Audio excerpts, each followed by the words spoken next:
They're yeah, they're retardedly big. I mean, it's I don't know, I've packed out probably 20 bowls or something.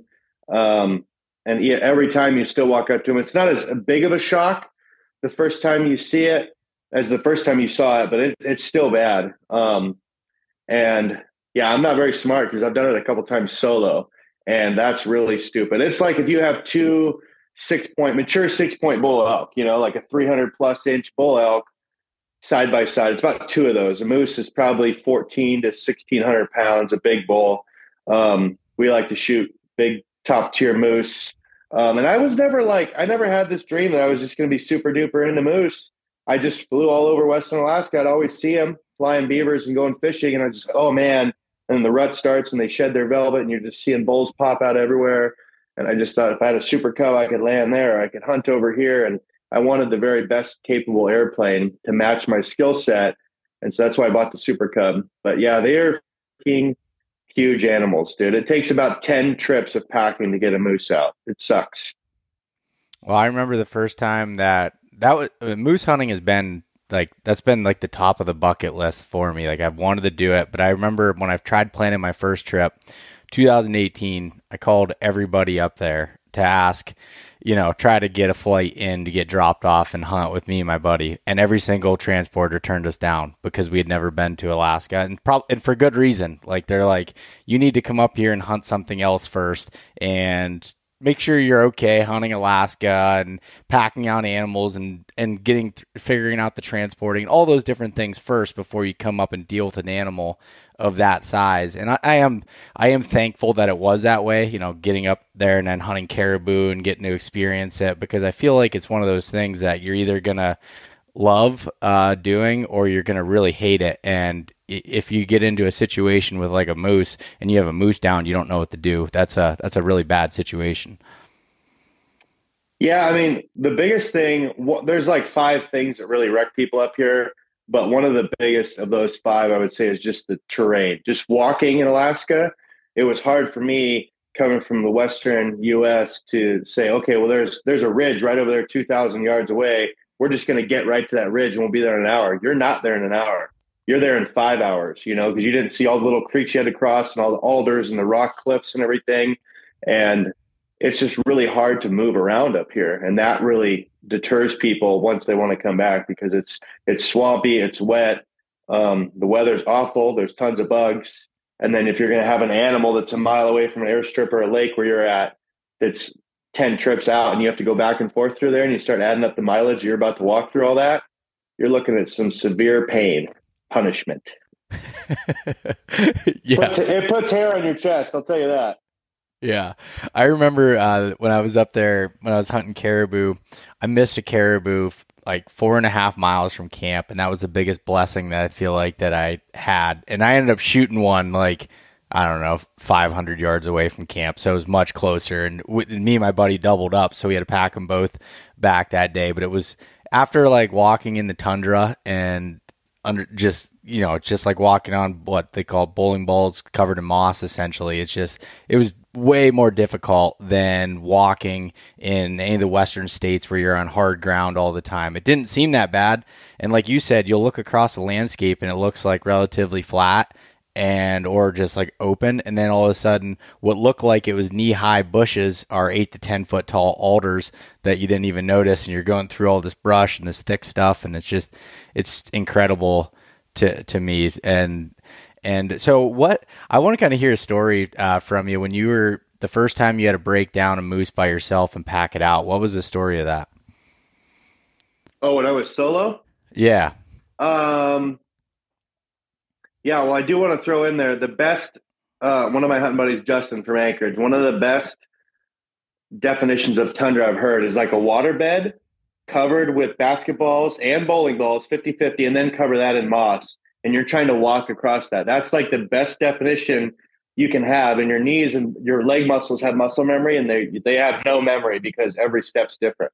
Are you sinking up to your nuts? Are you sinking up to your chest? Is it hard? Is it swampy? You're going to sink all the way into your nipples and like muskeg swamp. It sucks. And I throw that in there because it's good for people to have that realization of that's what tundra's like. And there's a lot of that. But he was supposed to come on me at the hunt 2020, and we had lined stuff up, and he ended up bailing on me because he had a really good elk tag, I think, in Utah, a really good opportunity to hunt someplace. So he bailed, and I flew into a place I never hunted before. Um, and I looked around, and I found a couple good bulls. They were by themselves. It was early September, like the 3rd, I think, without cows, and they were just kind of up this drainage. So I found a place I could land the airplane. Um, and that's difficult, but also finding a place where there might be some wind protection because it gets really windy in Alaska and your plane can just totally get ripped out off the ground and go for a ghost ride, and then you don't have a ride home. And I woke up the next morning and there was a little fog in the bottom of this drainage, and I wanted to be like headed up towards where I saw those bulls. But I've learned that's one of the hardest things I found about hunting is when to be patient, when to be aggressive. And I'm like, there's fog in the bottom where all the willows are. That's where the moose are going to be feeding. There's kind of alders up on the hill, and I don't see any moose. And so I just waited, and I waited for about an hour. A 30-inch bull, I called him in right past the airplane, and most people would shoot that thing like that, like no problem, because it's literally right next to the airplane. And I called him in within bow range. But I'm looking for, I don't, for one, I don't want it to be over day one. And I'm looking for a very mature specimen. I want the oldest animal possible. Could be the widest, could be the highest scoring, or just what I figure is a trophy class moose for that area based on what I've seen. And yeah, I kept glassing. The fog started to burn off, and then kind of right at the alder line, there was a bull, and I saw his paddle bedded down, and I was like, oh, that looks like a pretty good moose. So I got as close as I could, and I pulled out the spotter. He was pretty good, and he turned his head a few times, and I was like, man, he's pretty good. And I knew he was over 70, which is like the bookmark, right? Like the 200-inch mule deer, the 350-inch bull elk. That's like a once in a lifetime goal for me to break 70. And this moose stood up. He was facing the downwind side, so I couldn't get any closer.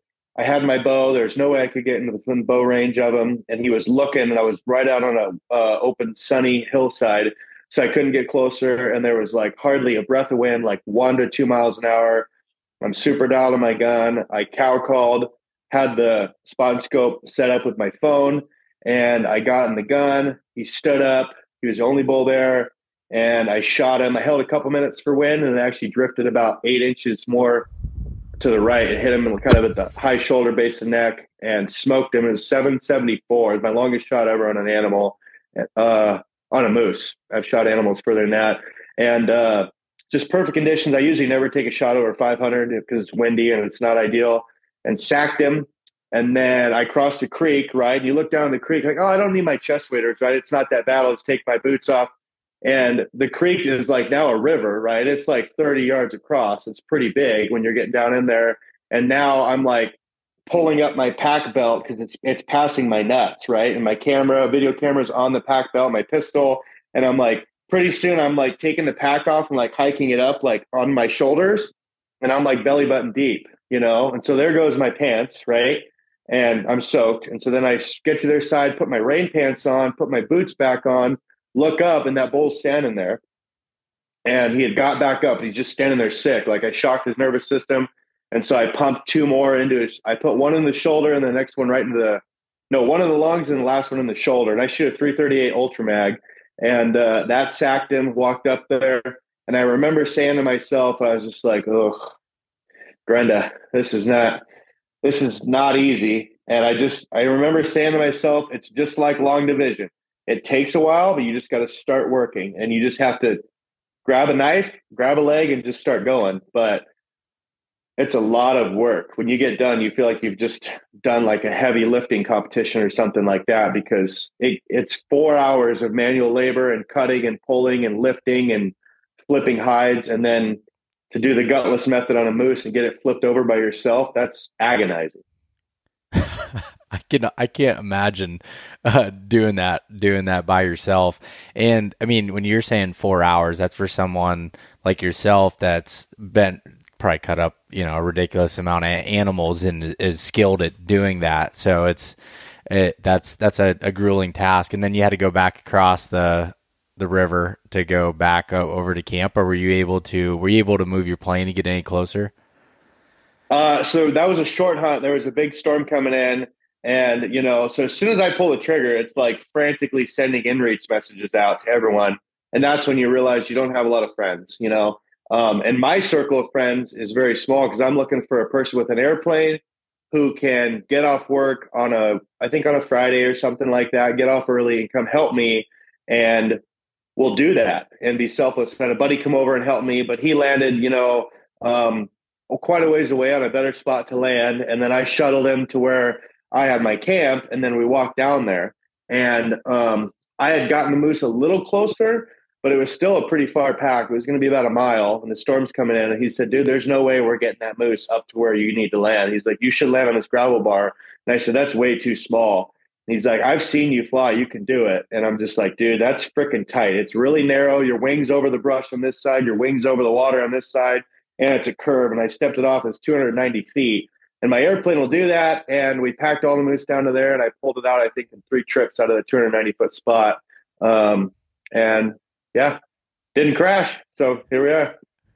And that was only about 400 to 500 yards downhill. So that's where I've taken the moose hunting. They suck so much to pack, but I have a pretty high performance airplane, and I have a skill set over enough screwing up over 14 years of flying airplanes that I can get that airplane some pretty tight spots to pick up that moose instead of carrying it, which is way, way better. Yeah, no, I could imagine that. When you go on the moose hunts, I'm sure it depends on where, but do you typically have chest waders with you at all times, or hip waders okay? No, I never wear hip waders because you get too much crap stuck down in them. So they're just going to fill up with stuff. It's worthless. A lot of guys will wear like a waist wader, like Sims makes a waist top wader. But I just like chest waders because they're not falling off your ass. I use a Sims G3 wader and then one of their light boots. Because if you wear chest wader boots like fly fishing, they're pretty heavy. They're durable, but they're pretty heavy, and it feels like you're just bringing around 20-pound weights. And so I bring I think it's called like a vapor tread boot. It's pretty light, but it provides pretty good ankle support. I had chest waders in the airplane, so I told my buddy on the inReach, make sure you bring your waders. Once I got back, I crossed again. This time I was completely naked when I went back across, and I was like, dude, I'm in the middle of nowhere, but this would be a great time for someone to pull out a phone and be videoing, a naked Sasquatch with a moose quarter strapped to his back, walking across the river, right? And I didn't want to soak the only clothes I had left, and so I was like, what are you supposed to do? And Yeah. so I did that, and yeah, I had my buddy bring waders, and then we were able to cross. And so yeah, if it's a river-based hunt where I know they'll be crossing a lot of streams and different things, or it's swampy, I'll bring waders. If not, I'm usually just in just regular clothing.